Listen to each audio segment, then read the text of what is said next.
പ്രളയത്തെ തുടർന്ന് സ്വന്തം വീട് ഉപേക്ഷിച്ച് ഫ്ളാറ്റിലേക്ക് താമസം മാറേണ്ടി വന്നതിൻ്റെ സങ്കടവും മാനസിക സമ്മർദ്ദവും പങ്കുവച്ച് നടൻ പ്രശാന്ത് അലക്സാണ്ടർ. 2018 വീട് നിർമ്മിച്ച ശേഷം ഇത് 3-ാം തവണയാണ് പ്രളയജലത്തിൽ വീട് പൂർണ്ണമായി മുങ്ങുന്നത്.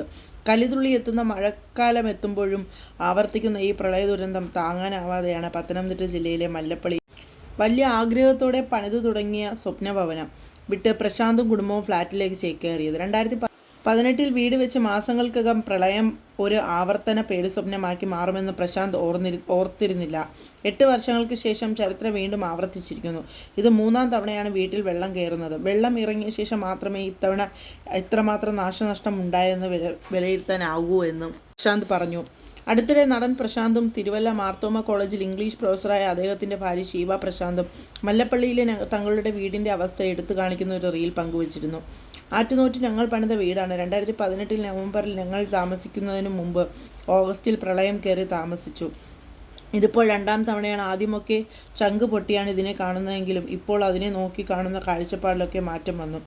വെള്ളത്തിൽ മുങ്ങിയ വീടിൻ്റെ വീഡിയോ പങ്കുവെച്ച് ഭാര്യ ഷീബ പറയുന്നത് ഇങ്ങനെ: വെള്ളം കൊണ്ടുണ്ടാകുന്ന ബുദ്ധിമുട്ട് ഇത് 3-ാം തവണയാണ് വീടിനെ ബാധിക്കുന്നതെന്നും പ്രശാന്ത് അലക്സാണ്ടർ പറയുന്നു. തുടർച്ചയായി പ്രശ്നങ്ങൾ നേരിടേണ്ടി വന്നപ്പോൾ തിരുവല്ലയിൽ ഒരു അപ്പാർട്ട്മെൻറ്റ് വാങ്ങേണ്ടി വന്നു. അവിടെ സ്ഥിരമായി മാറേണ്ടിയും വന്നു. ഇത്തവണ ഞങ്ങൾ അവിടെ താമസിക്കാത്തതുകൊണ്ട് ശാരീരികമായി ബുദ്ധിമുട്ടേണ്ടി വന്നിട്ടില്ല എന്നത് സത്യമാണ്. പക്ഷേ മാനസികമായി ഞങ്ങൾ ഒക്കെ തളർത്തുന്ന അവസ്ഥയാണ്. ഇത് 3-ാം തവണയാണ്.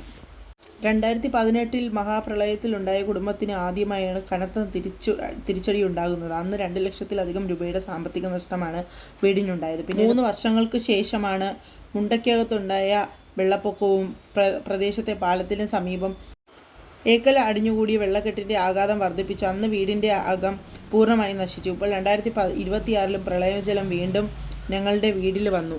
2018 വീട് പണിതപ്പോൾ ഈ ഒരു പ്രദേശം ഒട്ടും പ്രളയസാധ്യത ഉള്ള ഇടമായിരുന്നില്ല.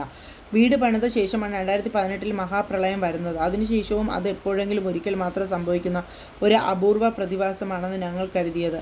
എന്നാൽ അത് തുടർച്ചയായി ആവർത്തിച്ചുകൊണ്ടിരിക്കുന്നു. അതാണ് ശരിക്കും ഹൃദയം തകർക്കുന്നത് എന്ന് പ്രശാന്ത് പറയുന്നു.